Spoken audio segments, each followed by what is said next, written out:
Hello and welcome to Ziggy Air. Today we're gonna do something that we don't, at least I don't do as often, and it's practicing the basics.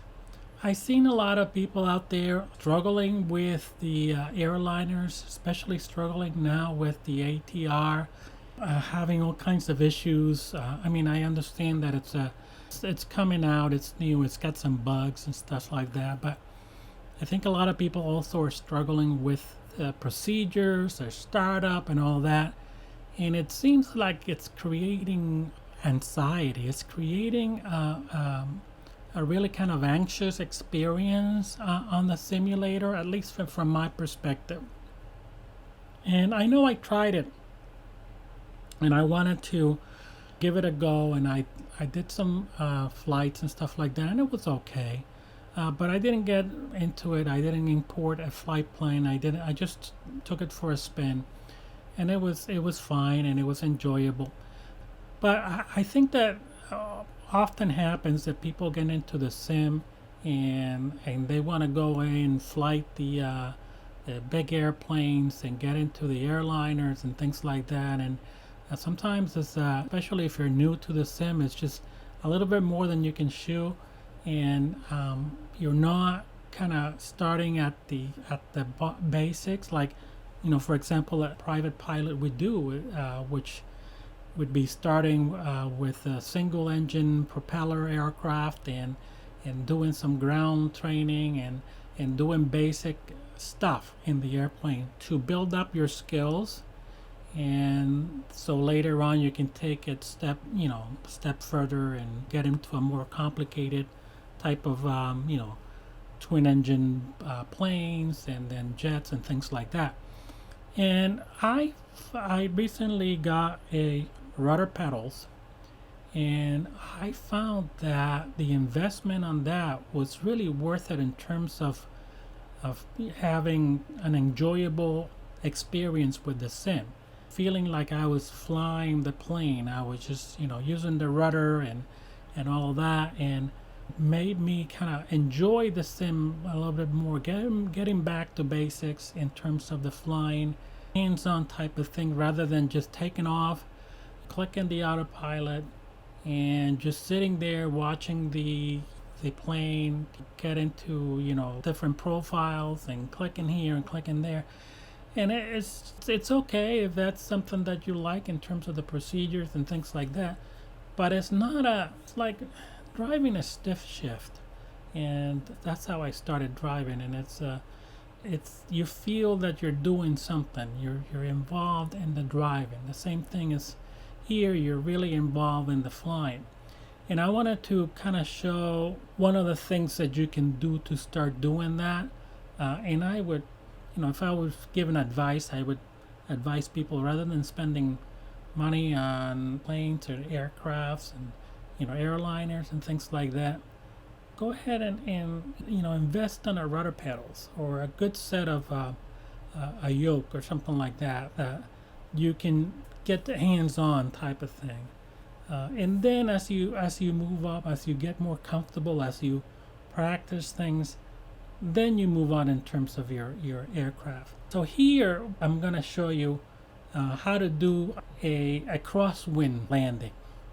And it's if you have rudder pedals, this is something that you would use a lot. I mean, you use it for taxiing and things like that. But if you're landing on wind, especially crosswinds, that is something that you need to master. And I'm just going to show you how the basics of it. Essentially, if you have a crosswind, see right in front of us, we have about a 10 knot, 12 knots wind, and it's I set it up to be a crosswind, perpendicular to the runway 26 over here. And I'm at Roosevelt Roads in Puerto Rico, and it's used to be a military airfield, and it's a long airfield. So it's really good to practice here on this one. So I set up the wind. I'm going to show you the technique to both take off and land in this type of crosswind. When you have a wind and it's hitting your aircraft, your aircraft is just going to have a tendency to weather vane. So it's just going to have a tendency to point towards the wind. So when you're taking off and you're landing, you want to use that rudder and apply opposite rudder to where the wind is coming from. So in this case, where I'm going to take off from the other side, but in this case I'm going to have the wind coming from the right, from my right. So I'm going to be applying a left rudder pedal, so to counteract that tendency that the plane is going to have to point into the wind. And then I'm going to apply aileron to the right, so to keep the plane leveled. And that is just the side slip type of thing. When you're landing, it's called a side slip. So when you're landing, you're doing the same thing. You're applying aileron. In this case, we're going to be landing, and the wind is going to come from my left side. I'm going to apply a left aileron, and at the same time, I'm going to be applying right rudder.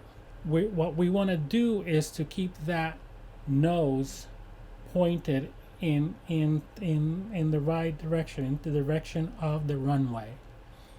And if you start drifting to either side, if you drift to the side of the wind, you want to ease up on the aileron and move the aileron to the right. And if your nose yawns in either direction of the center line, you want to control that with your rudders. So I'm just going to show you how. Let's do the takeoff, and then we're going to be doing a landing and showing you that technique. All right, let's take off here.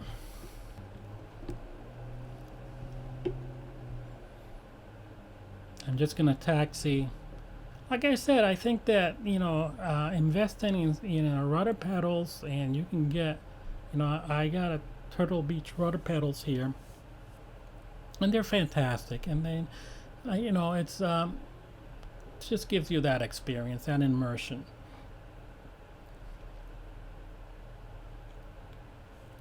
All right, I'm gonna do a small set of flaps here, and all right, let's take off.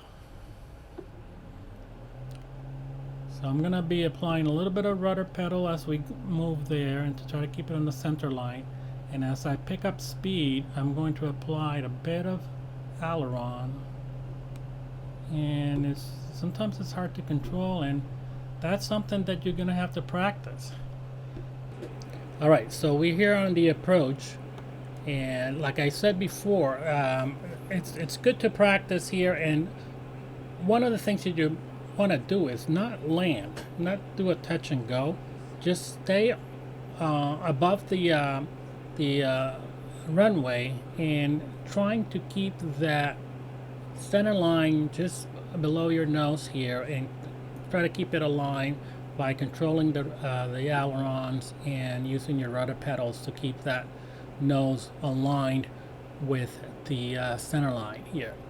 So right now I'm keeping it just about 80 knots. So let's just practice here, keeping that center line and keeping the aircraft from drifting left or right by utilizing the ailerons. All right, so that's not too bad. Let's put some power in here and just go around again.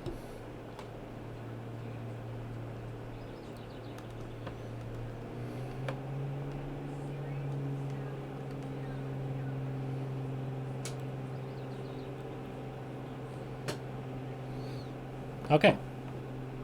So again, don't do a touch and go. Keep that center line in front of you, and I think it's helpful not to do sudden moves. You want to try to minimize and keep your moving your rudders without kind of jerking them around. Just apply constant pressure. If you need to move, if you're drifting to either side of the center line, just apply constant pressure into it, not sudden pressure. All right, let's go around again. So that wasn't too bad. So that's the type of thing that you want to be able to do. Just go into that runway, keep it center, and controlling it with your rudder pedals and your ailerons. All right, let's go in for a landing and see how it goes. Now, I don't know if you've noticed, but when I come into land here, you get some really turbulence here, and I think it's exaggerated. I know that you can change some of the settings in the option settings here to either make it more realistic or less realistic, but more control. But anyway, I'm finding it that even the lowest setting, it seems to be a bit exaggerated. All right, let's see how we're coming in for a landing here.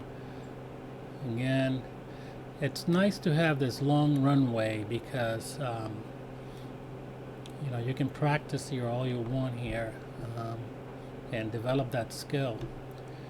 And sometimes it's not helpful if you get gusts. So if you set up your weather, just set it up as constant speed, 10-12 knots, and just eliminate the gust, because then you can add that later on. All right, let's go in for a landing. Was off the center line, but you get the drift here. You go ahead and practice that. And again, thank you for joining me here at Ziggy Air. And if you haven't liked this, go ahead and give me a like. And if you're not a subscriber, go ahead and subscribe and hit that notification bell, and stay tuned for more, informative videos here at Ziggy Air. Always fly Ziggy Air, my friends.